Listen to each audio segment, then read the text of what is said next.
Қайырлы күн қыздар, бүгін сіздермен үй жағдайында өте дәмді донер дайындайтын боламыз.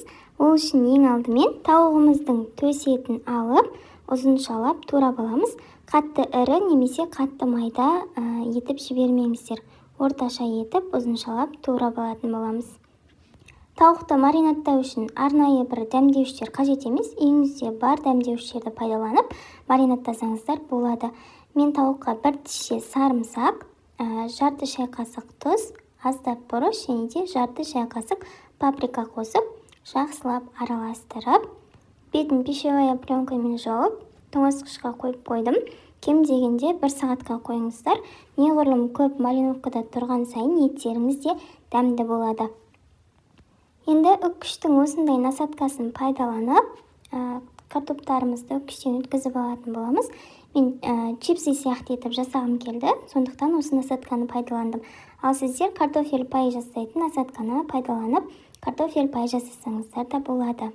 Неге? Картоптарымыз осындай қалыңдықта болу керек.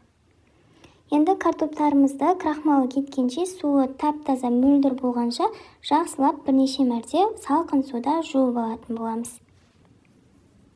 Қағаз немесе мата сүлгінің үстіне осылай жайып, үстінен екінші сүлгімізбен басып, жақсылап құрғатып алатын боламыз.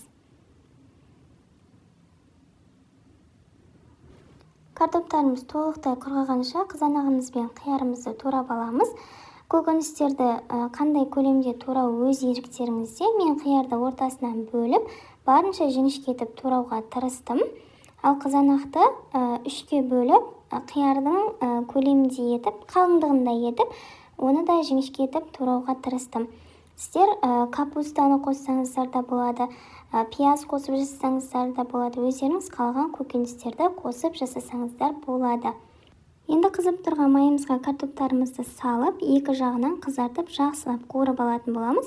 Кейіннен ішіне қағаз сүлгі төселінген ыдысымызға картоптарымызды салып аламыз. Бұл майын сорғытып алу үшін қажет.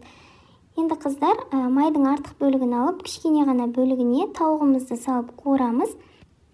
Шамада 15-20 минутта, ары кетсе 25 минутта тауығымыз дайын болады. Осындай қызарып, әдемі болып піскен кезде оттан түсіре қоямыз.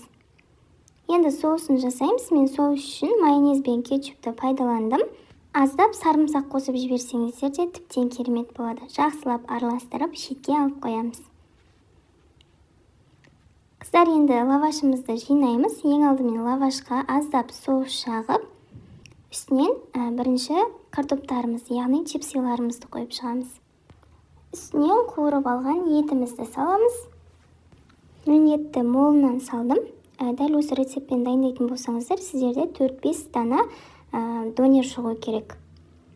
Енді қызанағымыз бен қиярымызды да саламыз. Алдын айтып өткенімдей, капустаны, пиязды қосып жасасаңыздар болады. Салмасын өз қалауларыңыз бойынша өзгерте бересіздер. Маған донердің сочный, сондай сулы болғаны ұнайды, сондықтан үстінен тағы да соус салып шықтым. Өз қалауларыңыз бойынша соусты мол немесе аз етіп салып жасасаңыздар болады. Енді екі жағынан лавашымызды бүктеп, донерімізді орайтын боламыз. Дөңгелек етіп орап аламыз.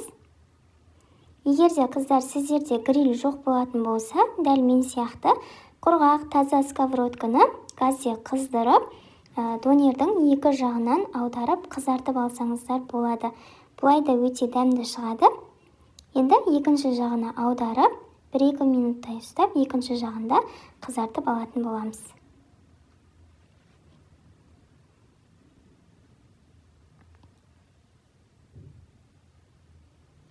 Неге қыздар, дауысын қараңыздаршы, прям аппетитті ашады.